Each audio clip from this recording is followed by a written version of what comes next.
جو لوگ کافر ہیں ان کے مال اور اولاد اللہ کے مقابلے میں ان کے ہرگز کام نہ آئیں گے، اور یہ لوگ اہل دوزخ ہیں کہ ہمیشہ اسی میں رہیں گے۔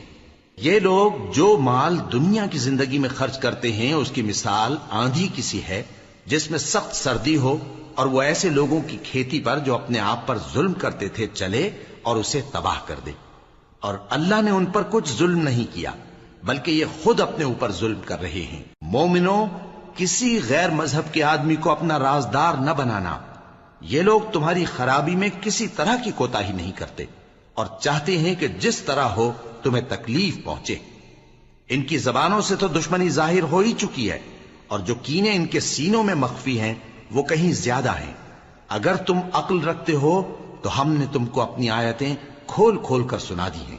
دیکھو، تم ایسے صاف دل لوگ ہو کہ ان لوگوں سے دوستی رکھتے ہو، حالانکہ یہ تم سے دوستی نہیں رکھتے، اور تم سب کتابوں پر ایمان رکھتے ہو اور یہ تمہاری کتاب کو نہیں مانتے۔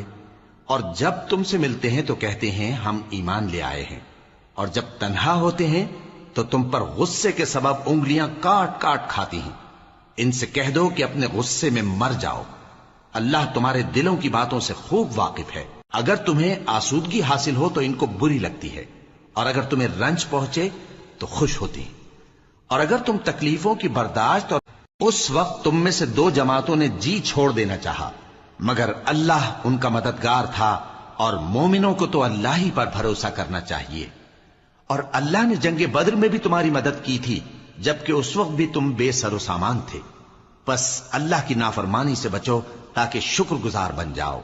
جب تم مومنوں سے یہ کہہ کر ان کے دل بڑھا رہے تھے کہ کیا تم کو یہ کافی نہیں کہ تمہارا پروردگار 3000 فرشتے نازل کر کے تمہیں مدد دے؟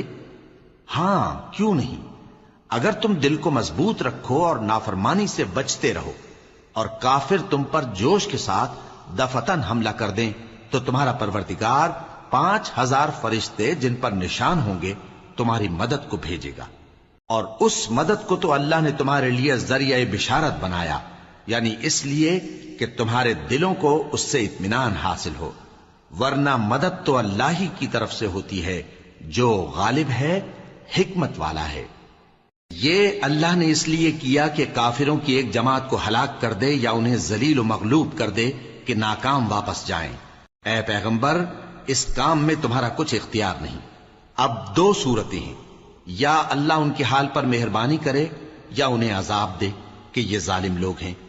اور جو کچھ آسمانوں میں ہے اور جو کچھ زمین میں ہے سب اللہ ہی کا ہے، وہ جسے چاہے بخش دے اور جسے چاہے عذاب کرے۔ اے ایمان والو، دگنا چوگنا سود نہ کھاؤ اور اللہ سے ڈرو تاکہ کامیاب ہو جاؤ، اور دوزخ کی آگ سے بچو جو کافروں کے لیے تیار کی گئی ہے، اور اللہ اور اس کے رسول کی اطاعت کرو تاکہ تم پر رحمت کی جائے، اور اپنے پروردگار کی بخشش اور اس بہشت کی طرف لپکو جس کا عرض آسمان اور زمین کے برابر ہے، اور جو پرہیزگاروں کے لیے تیار کی گئی ہے، جو آسودگی اور تنگی میں اپنا مال اللہ کی راہ میں خرچ کرتے ہیں اور غصے کو روکتے اور لوگوں کے قصور معاف کرتے ہیں۔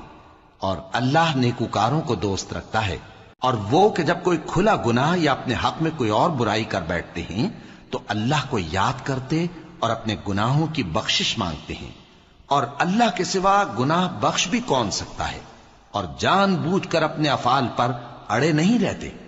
ایسے ہی لوگوں کا صلہ ان کے پروردگار کی طرف سے بخشش اور باغ ہیں جن کے نیچے نہریں بہ رہی ہیں، اور وہ ان میں ہمیشہ بستے رہیں گے، اور اچھے کام کرنے والوں کا بدلہ بہت اچھا ہے۔